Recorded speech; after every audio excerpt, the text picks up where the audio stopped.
Magnetic field due to solenoid can be calculated by Ampere circular law. ठीक है, for this we will consider the solenoid to be in such a form. ये हमने solenoid मान लिया। ये कौन सा पार्ट है जहाँ पे फील्ड यूनिफॉर्म होता है और सबसे ज़्यादा स्ट्रॉन्ग होता है। सो फील्ड लाइंस पैरेलल आएंगी, यूनिफॉर्म फील्ड रिप्रेजेंट कर रहा है ये। ठीक है, तो हमने magnetic field due to long solenoid calculate करना है, राइट। तो इसके लिए हम क्या करेंगे, मैग्नेटिक फील्ड कैलकुलेट करने के लिए हम एक रेक्टेंगुलर क्लोज्ड एम्पियर लूप ले लेते हैं, ऐसे वाले। उसमें से थोड़ी सी लूप अंदर है, थोड़ी सी लूप बाहर है। ये पार्ट बाहर आ गया DC। ठीक है, ये हो गया AB पार्ट। ठीक है, करंट तो ऑब्वियसली फ्लो कर ही रहा है। इस पार्ट की लेंथ है L।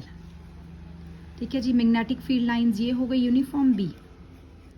ठीक है, अगर हम एम्पियर सर्कुलर लॉ लगाते हैं इस क्लोज्ड पार्ट के ऊपर, तो इस क्लोज्ड पार्ट के 3 पार्ट है। कौन सा, A से B प्लस B से C, C से D और D से A।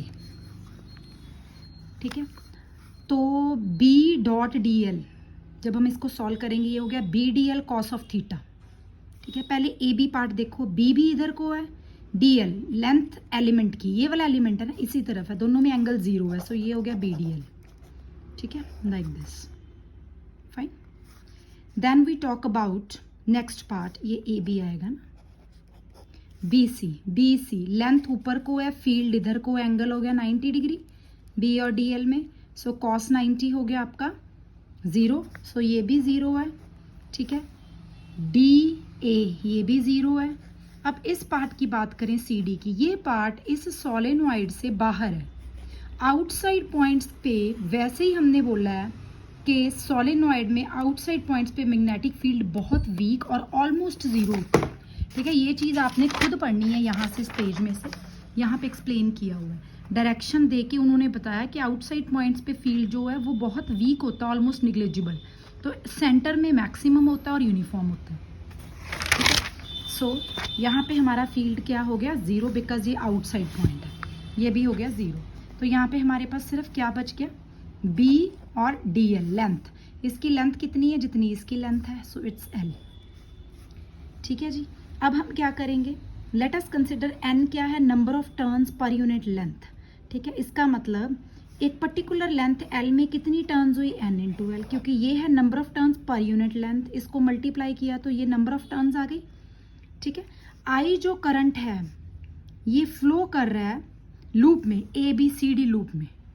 ठीक है, इसका मतलब टोटल करंट जो सर्किट में जा रहा है वो कितना है। अब हम मैंने यहाँ पे वो भी तो लगानी ना statement, B dot DL closed is equal to mu naught times the total current.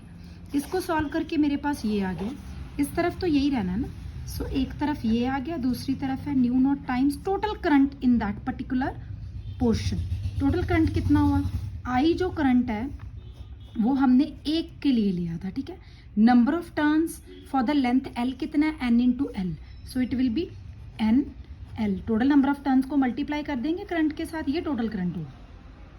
ठीक है जी, सो जब आप इसको सॉल्व करोगे न्यू नॉट N आ गया। This is very important for the solenoid. ठीक है, right, so please remember it. ठीक है, ये जो हुआ है आपका, इसको कहते हैं हम total number of turns, N into L, capital N भी कह सकते हैं इसको। ठीक है, so do remind about it please.